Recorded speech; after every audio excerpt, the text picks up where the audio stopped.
Hi everyone, welcome to my channel. నేను స్వప్న. బంధాలు అనేవి ఈ రోజుల్లో అయితే చాలా భారం అయిపోయాయి.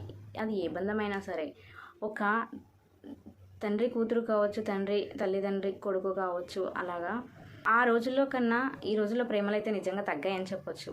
ఒక తండ్రి కూతురు బంధం కూడా అసలు అంటే చిన్నప్పటి నుంచి కూతుర్ని బాగా మంచిగా పెంచి పెద్ద చేసి ఏదో కూతురు పుట్టింది పెళ్లి చేస్తే అయిపోతుంది, చేతులు వెలుపుకుంటే అయిపోతుంది అనేవాళ్ళు చాలామందే ఉన్నారు. అలా చేసి పంపించేసి కూడా అంటే ఇంకొక కూతురు బాధ అనమాట నేను చెప్పేది. పంపించి ఇంకా అయిపోయింది, నాకు సంబంధం లేదు, ఇక నా కొడుకు కోడళ్ళు పిల్లలు, కొడుకులు ఎంతమంది అంటే కొడుకులు కోడళ్ళు వాళ్ళని చూసుకొని కూతురుని వదిలేసే వాళ్ళు కూడా ఉన్నారు. ఏదో తను పుట్టిన తన ఇంటికి తాను ఒక బంధువుగా, ఒక గెస్ట్గా రావడము నిజంగా అది చాలా దురదృష్టకరమే.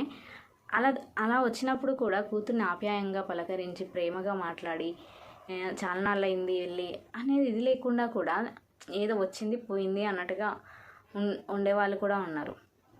ప్రేమగా ఉండేవాళ్ళు చాలామంది ఉన్నారు. అలాంటి వాళ్ళ గురించి కాదు నేను చెప్పేది, కేవలం చేతులు దులుపుకొని వదిలేసే వాళ్ళ గురించి.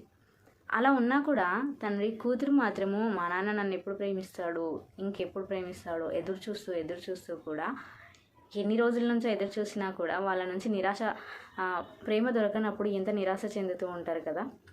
కానీ అలా చేయడం చాలా తప్పు.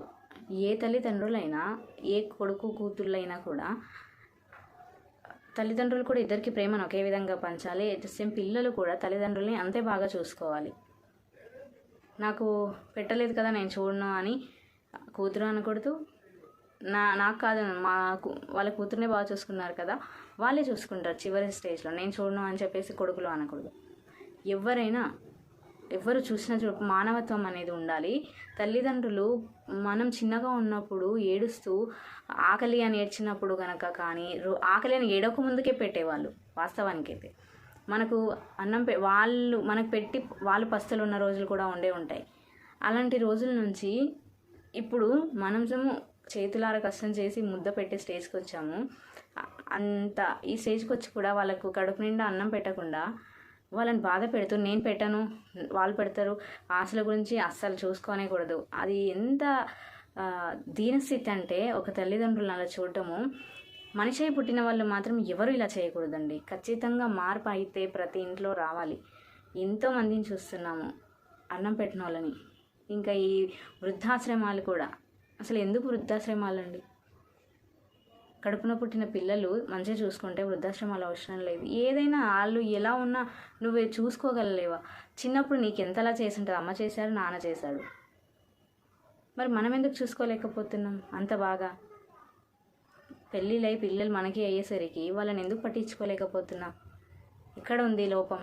ఖచ్చితంగా పాయింట్అవుట్ చేసి వాళ్ళను మాత్రము ఏది ఏమైనా సరే, భార్య పిల్లలకు ఒక ముద్ద తక్కువ పెట్టుకున్నా ఈ రోజుల్లో తినలేనంత లేని వాళ్ళు కూడా మంచిగా చూసుకుంటున్నారు తల్లిదండ్రుల్ని.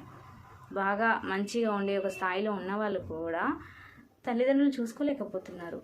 ఇది అసలు చాలా అంటే చాలా దీనస్థితి. ఇంతటి స్థితి ఏ తల్లిదండ్రులకి రాకూడదని నా యొక్క విన్నపం. ఖచ్చితంగా కూతురైనా కొడుకులైనా ఖచ్చితంగా మారాలి. అమ్మ నాన్నలకి అన్నం పెట్టుకొని వాళ్ళ చివరి క్షణం వరకు కూడా ప్రేమగా చూసుకుంటే ఆ ఆయుష్ కూడా పెరిగి ఇంకా కొన్ని రోజులు మనతో పాటు హాయిగా బ్రతకగలుగుతారు.